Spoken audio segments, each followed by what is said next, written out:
Following an article titled "A Blow to Israel's Democracy, Palestinian Rights and Peace" that appeared in the Australian Jewish News a couple of weeks ago, I contacted the authors thereof, the youth leaders of Netzer, Hashomer, Hatzair and Habonim Dror, Lior, Manuel, Kalisse, Tamir-Regev and Matthew Levy, respectively, to discuss their opposition to annexation by Israel of any territory in Judea and Samaria. I'd like to welcome you all today to the Israel Connection on Judea Community Radio in Melbourne, Australia. We have Lily Tamir-Regev, and we have from Hashomer. We have Matthew Levy from Habonim Dror, and Lior Kalisse from Netzer. So welcome to the program. Now, we have you on the program to talk about your article that appeared in the Jewish News very recently, a couple of weeks ago, and I'm just popping that up now for our audience to have a look at. Perhaps you can explain to us how it came to be that you put this article together and why you felt so strongly that you wanted to be expressing your views in the Australian Jewish News. Yeah, I guess I'll kick us off. So I think within all our youth movements, we've always been really passionate, as active Zionist, reform, secular, progressive, wherever we come from. And there's always a discussion in our youth movements about where we stand in Israel and, current affairs. A lot of our Hanachim and Bogrimot are really, really passionate.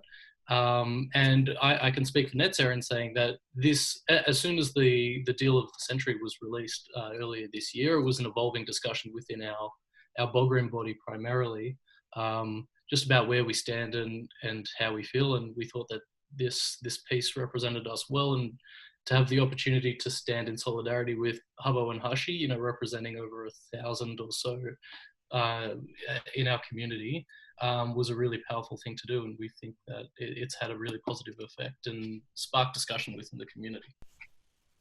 So have any of you come out before and made any kind of a public statement like this on any other issue? Yeah, all the time. We do it about Indigenous affairs, recognising First Nations people, climate change, issues that we see both central to our Judaism and to our ideology. That kind of we feel deserve a piece in the community because they transcend traditional political divides, and we think they kind of speak to us as Jews first and foremost. So what other issues would you have written about in the past, for example, that really were important to you? Well, we can talk about what's happening currently right now in America, and Habo's been quite active in posting a lot of stuff about the Black Lives Matter movement over there and the way it is affecting what's happening here with our Indigenous community in Australia. We've spoken a lot about also queer rights things and put our name on different statements that have been organised by different progressive organisations within our community.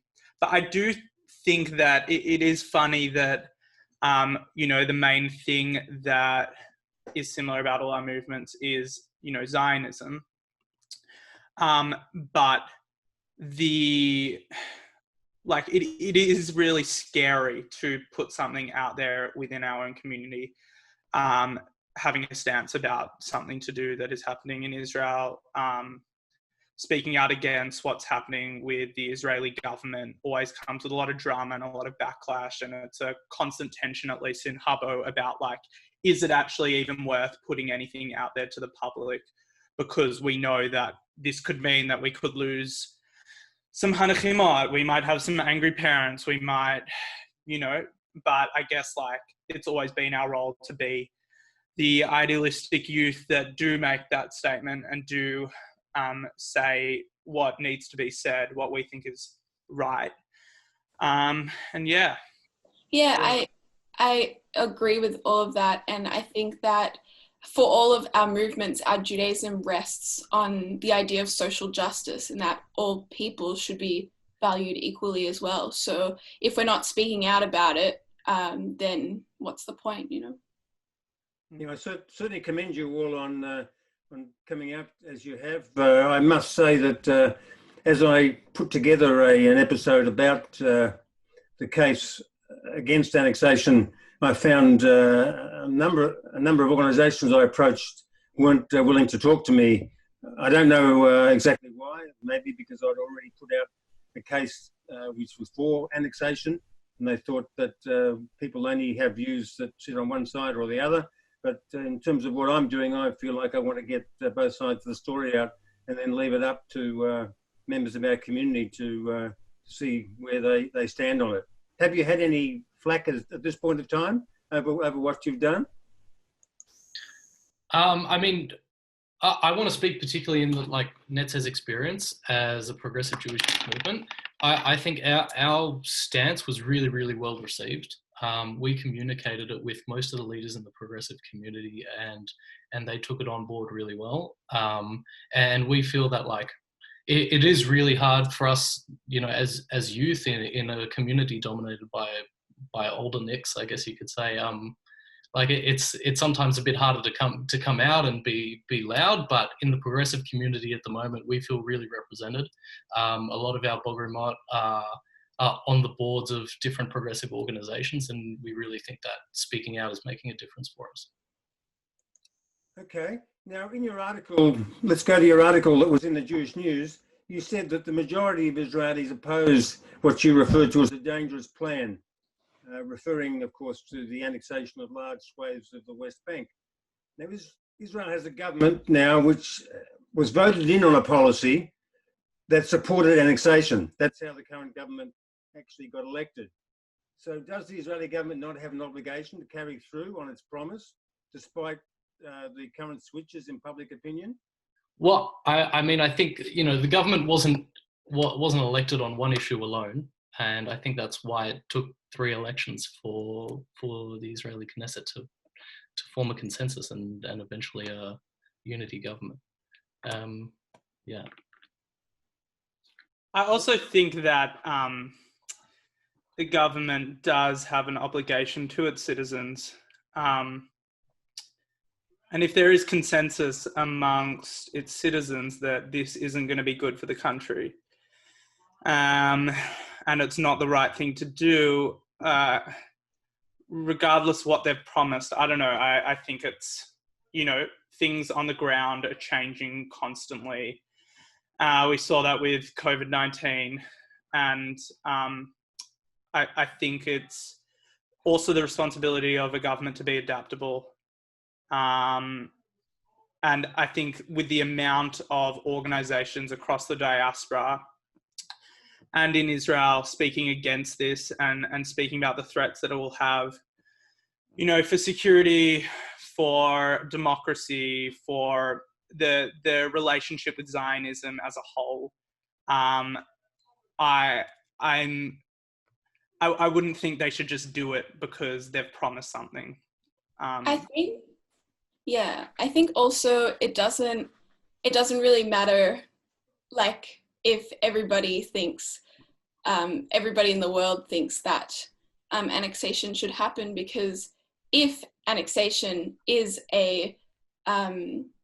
damaging for human rights and social equality, then even if everybody voted for it, they're still, treating the lives of many, many Palestinians and other people in the West Bank second class citizens. So it's still wrong, even if it's very popular. Yeah, I mean, as well as that, annexation isn't a topic on its own for the Israeli public to decide. You can have your stance, sure, but taking territory from another entity is considered in many circles illegal. So it's an issue for the international community as well. It's okay, maybe the majority of Americans wanted to go to war in Iraq unilaterally. Doesn't make it just, doesn't make it legal. Well, you just came up with a term there which actually didn't appear in your article, Lior, and that's something I suppose you've preempted a question I was going to ask you a little bit further down the line. The question of illegality, because your article never mentioned international law. Yeah. Mentioned illegality, but now as we're talking, the word has come up. Now, if you would have looked in last week's Jewish News, the one that followed your article, there was quite a considerable article where Colonel Richard Kemp, who's a former commander of the British Armed Forces in Afghanistan, responded to claims by British MP Crispin Blunt that annexation would be illegal under international law, and was calling upon Boris Johnson, the PM in Great Britain, to impose economic sanctions against Israel if Benjamin Netanyahu goes ahead and annexes parts of the West Bank. Now, you haven't mentioned international law or illegality, so where do you stand on this question of international law? It sounds like you feel as though it's a breach of international law, but you didn't go out there and say it in your article. Well, yeah, I think it's a good question. I think we probably lean that way, it's safe to say, but the discussion in, the international legal sense is playing out at the moment, and we're not going to pretend that we're experts in international law and have the jurisdiction to make claims of things being illegal or not. So I think for now, us sticking to the moral case is the stronger argument, because it's in touch with our Judaism and where we stand as progressive youth movements. And we should let the legal discussion play out, and all the legal bodies that have the jurisdiction on the issues, like the ICC or the UN, can make judgments about whether it's illegal or not. Well, when you mentioned there just the ICC, you're aware of the case that's currently sitting at the ICC that they're trying to prosecute Israel for war crimes. Do you actually concur that this case should be proceeding? No, we don't have a public stance on it. I don't think we're well educated enough on the issue itself to comment at the moment. We want to talk about it. All right, we won't quite go there. Okay, now this actually is a poll that was taken in Haaretz in 2019. Now, from this poll, one can see that amongst Israelis, only a year ago, more Israelis were in favour of annexation than were against. But I would say quite confidently now that the polls are different. Now, why do you think that we're seeing a change where the public opinion is being swayed? Well, Matt, you should go. I think it's like, I think a lot of things that have been said that come from this annexation discussion is what right does the diaspora have to critique the Israeli government? What right do diaspora Jews have to make a stance? And I think I personally believe we have every right to, as Jews, as people with a vested interest in Israel and what plays out on the ground, because it does affect us in the diaspora. It does affect the way people relate to us as Jews in the diaspora. And I think what has happened is there are Jews in the diaspora who are looking at what's happening in Israel. Yeah, we're not on the ground and we're reading about it and we're not seeing it firsthand, but it's quite clear that the organizations that are standing up and saying something are clearly influencing the public, and maybe that's a good thing. Maybe it's important that there is a external moral, ethical barometer that holds Israel and all governments around the world accountable to their actions if they're going to do things that aren't just and are against the codes of against my codes of Judaism. It's quite clear that the public's opinion is changing. I think there was another poll released on the 30th of May that has shown that in Haaretz as well, that has shown that most people are condemning annexation. Well, this is I would say that this is probably pretty typical that Israel always tends to get the flack and so much public attention, it seems, to an extraordinary extent. And this is another example, I think, of where people paying so much attention to Israel and perhaps more than I think the issue is due is actually due. Because if you look at polls that are taken of Israelis at the moment on issues that concern them, the question of annexation is only in the low teens in terms of that as being a priority for Israelis. And the question of annexation is not deemed to be as important as it is to people like you. I think it's unfortunate, that Israelis are, I think over the course of like 30 years or more, Israelis are slowly, maybe 20, Israelis are slowly, they can't bear to think about this conflict because it's so ongoing and never ending, and there's no easy solution in sight at all. And I think where Israelis are just, and speaking as an Israeli citizen as well, that they are just slowly, they just don't want to think about it, and they want to just keep the conflict as easy as possible for them. And I'm sure that happens on the other side for Palestinians as well. And so to just push annexation away and just not think about it, I think is the better option for them, because it's just too bleak or it's too difficult. But I guess that doesn't make it right. And I think that it is definitely important to like find a way out of this. And I think that's what we're doing as youth movements, progressive youth movements. We're trying to find a way out of this damaging conflict. Now, in your article, you guys, you said that former Israeli military leaders have already pointed out that annexation will threaten cooperation with Jordan and Egypt, etc. But I would suggest that this is only the opinion of some of Israel's former military staff. We have an organization called the Habonim,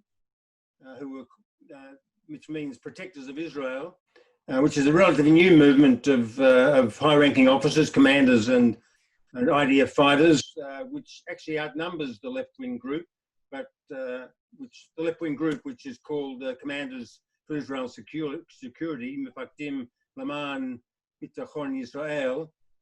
But that group, I think, has got higher ranking officers compared to Habonim, although it has smaller numbers.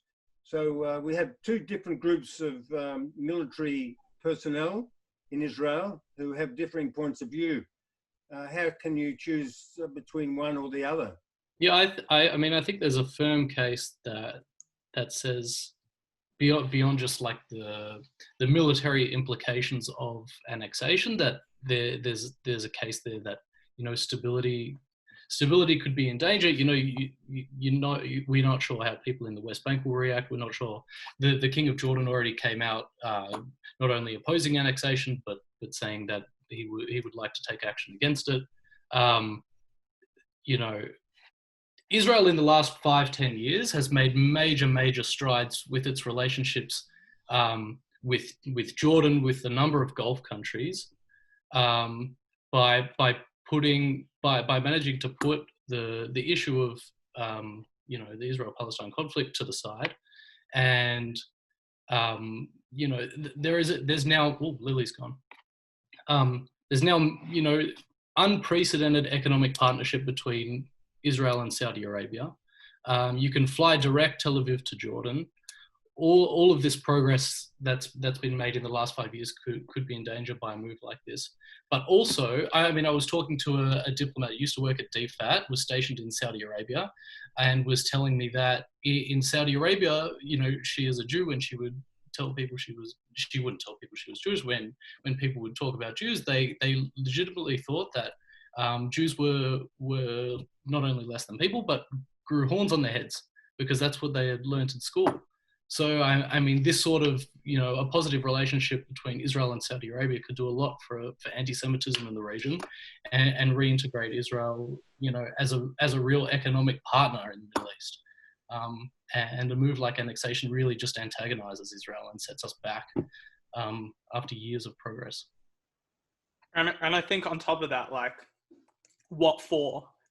Like, what actually is annexation for, and who is it for? I think it is for a fringe settler minority that has seeped its way over the last 10, 20 years into mainstream Israeli discourse. And I think it's that's being reflected in the way that countries are reacting to annexation. What, like you said, around people putting pressure on countries to stop giving economic aid to Israel, and stopping diplomatic relationships. It's not great. Yeah, so I mean, also I was reading an article, I think it was by Daniel Pipes in the New York Times. He said that, I think it really summed it up well, that annexation is a self-indulgence. It's Israel as, you know, the most stable, powerful state in the region almost, with the greatest ally taking advantage of the most advantageous position it's had in terms of strategy and the lack of support on the Palestinian side. And, you know, Israel's a secure state. It's a nuclear state with second strike capabilities and the most powerful ally in the history of the human race. It's secure, and its priorities shouldn't be in expanding its territory. It should be in peace building. Your mention of Daniel Pipes, I think, is a little bit interesting, because if you're all aware, Daniel Pipes actually runs what's called the Victory Project. Yes, he's a conservative commentator that came out in opposition to annexation because he also sees it as a move that is fundamentally against the interests of the state of Israel. I would suggest that his article was in total contradiction to the views he holds with his Victory Project, and he hasn't got any tangible way of carrying out victory if he doesn't continue with some kind of practical approach, which is what this is all about. But we're not here to talk about Daniel Pipes. Sure. Because since you mentioned him, I felt that he made rather contradictory remarks when he wrote in the New York Times. Now, you would all no doubt support. You're all supporting a two-state solution, right? Definitely. A negotiated two-state solution. Now, how long have we been trying to forge a two-state solution with the Palestinians? Too long. So how long? Tell me, how long do you hit your head against the wall before you decide that it hurts and you better stop doing it?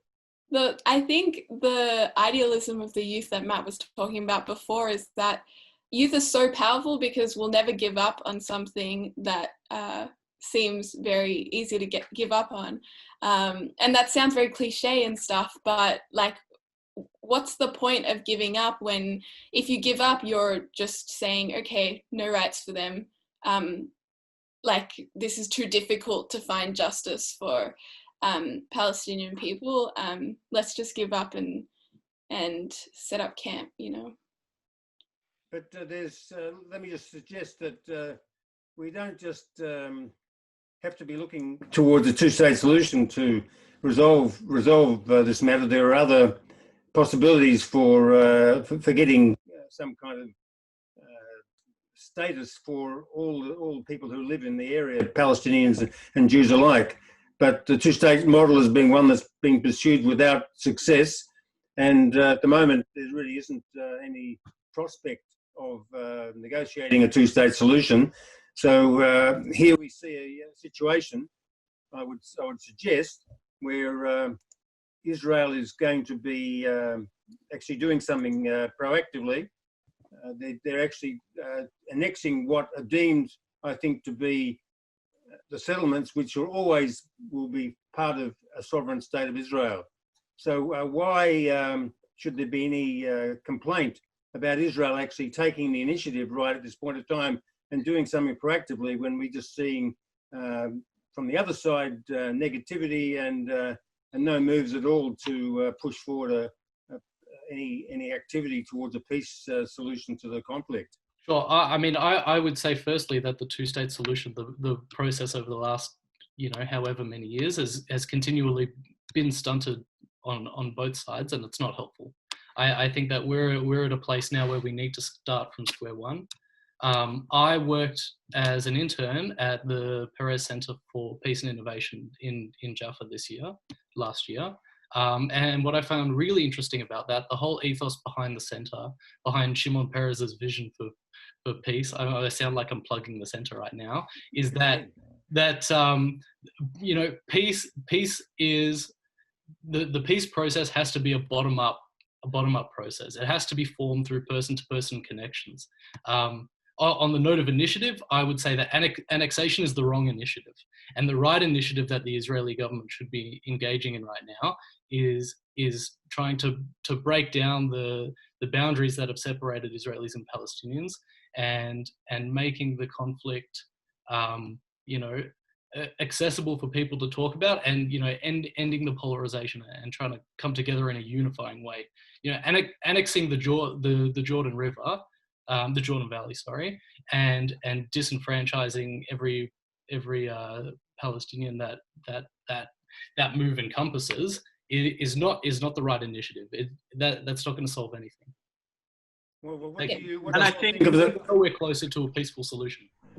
What do you all think of the fact that we've now seen the Palestinian side putting forward a declaration that it will declare a state all of its own on a unilateral basis?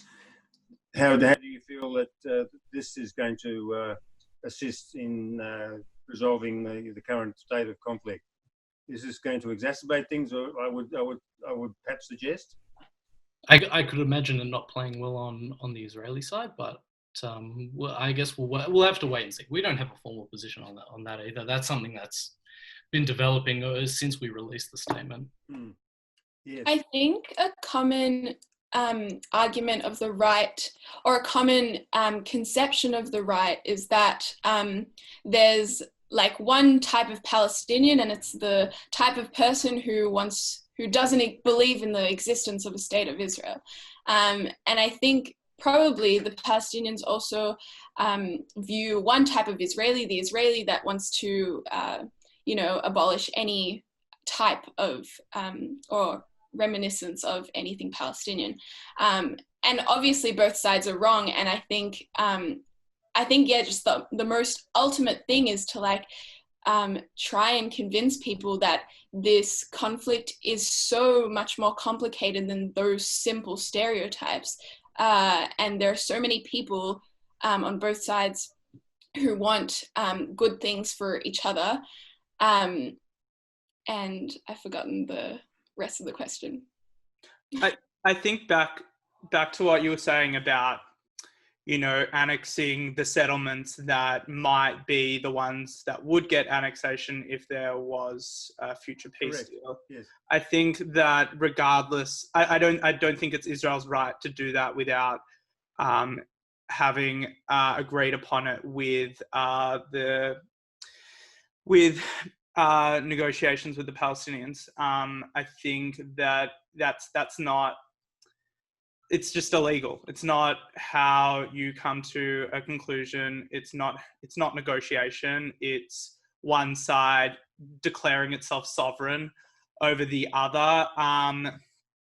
And who knows how the negotiations would map out. Maybe those settlements might end up needing to be the places that are in Palestine. I think, it's a very problematic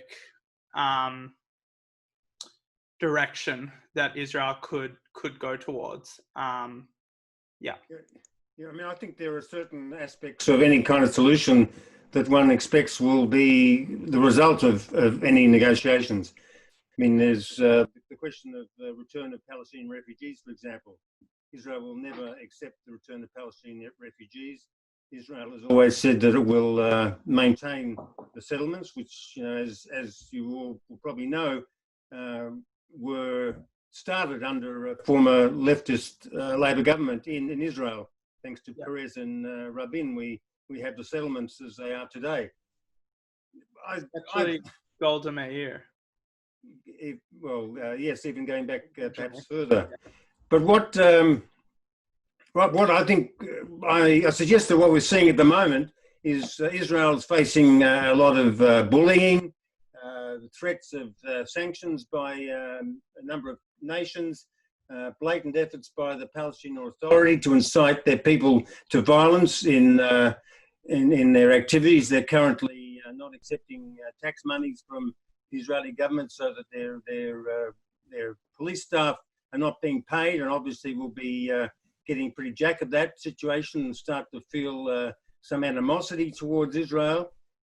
This is all kind of creating a lot of venom against Israel and not letting Israel go ahead with making any kind of decision. It's creating a very heavy, poisonous atmosphere that Israel is having to deal with in facing what it should be doing and on making a decision based upon its real important national security concerns. Right, and annexation doesn't help that atmosphere.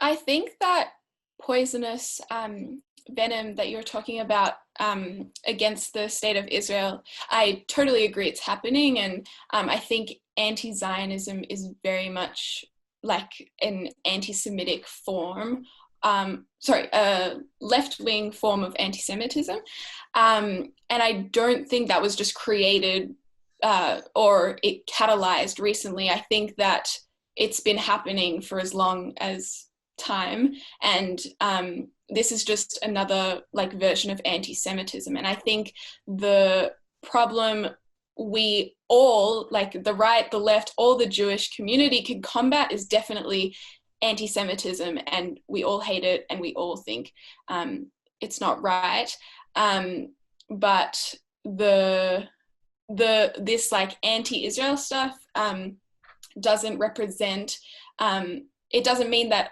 our youth movements, Netzer, Habo, and Hashi, should start saying, oh, Israel is fine, Israel is great, stop attacking us. We should be saying, we should be very Zionist in our public appearance, but we also should have a balance of that. We should be as much Jewish, as much Zionist, and as much I guess we should be as much progressive as possible to balance all of that. And I think it's being able to distinguish between when someone borders on towards anti-Semitism through their anti-Zionism or whatever, instead of just critiquing the Israeli government. And we critique all forms of governments all around the world. Trump gets his fair critique within our communities. I think there's nothing wrong with critiquing the Israeli government and what they're doing. I think critiquing the entire Israel and Zionist enterprise on a whole borders into anti-Semitism. And I don't think that's what we're doing. And I don't think that's what a lot of countries around the world are doing. I think they've been very, very, very clear in their stance in regards to annexation specifically, and the effects that has on, will have on their relationship with Israel, because they have a moral responsibility to, as a global citizen. Yeah. So just to finish up with each of you, where do you think Israel then should be going if it's not going to do annexation? Surely Israel just can't keep sitting on its hands. Something has to happen. So what next if Israel doesn't go ahead with annexation? Yeah, I think it's twofold, and it speaks to my last answer. The first one is Israel should take a fresh new perspective on solving the conflict and look at it from a completely different angle, and that being the solution needs to be personal, and it needs to come from the people on both sides, because that's the only way change occurs. So Israel needs to do everything it can to break down the barriers between Israelis and Palestinians and bring them together. Find a way. We find many. Lior, I suggest we find many Israelis who speak like you, but we will find very, very few Palestinians who will speak like you. I would say in that statement, you underestimate the Palestinian people. And I think that Israel, as the dominant force in the region, has the responsibility to change hearts and minds and reacting that way. I will say, though, that I don't think, like, the diaspora is occupation obsessed, quite fairly, because, you know, it's pretty bad for a whole lot of people living in the West Bank and around the world, and the Palestinians. But I think it's important that we don't forget about all the other issues that need solving within Israeli society, all the other human rights issues, economic issues, class issues, racism, secular versus orthodox issues. And I think that those issues and dealing with those issues are just as much a part of getting closer to dealing with the big issue of occupation and having peace in the region. I'm uncertain if a solution's going to come really quickly if we're not at the same time focusing on all the other things that are happening in Israel. Yeah, ultimately, I think it's more idealistic to think that everything will be okay after annexation than to think that peace can happen or we can start a peace process, because we're just avoiding, there is like a big elephant in the room and we're avoiding it, and like it'll never go away until we start tackling it. So I think we all agree as movements that education, and that's also very cliche, education is the key to solve the problem, but it's true. The government should start exposing the true lives of Palestinians and the true lives of Israelis, and people should, like Lior said, start getting into contact. And there are so many organizations at the moment who work with like grassroots organizations who work with people and talk about the human nature of this conflict. It's really cool. Dialogue. It's important.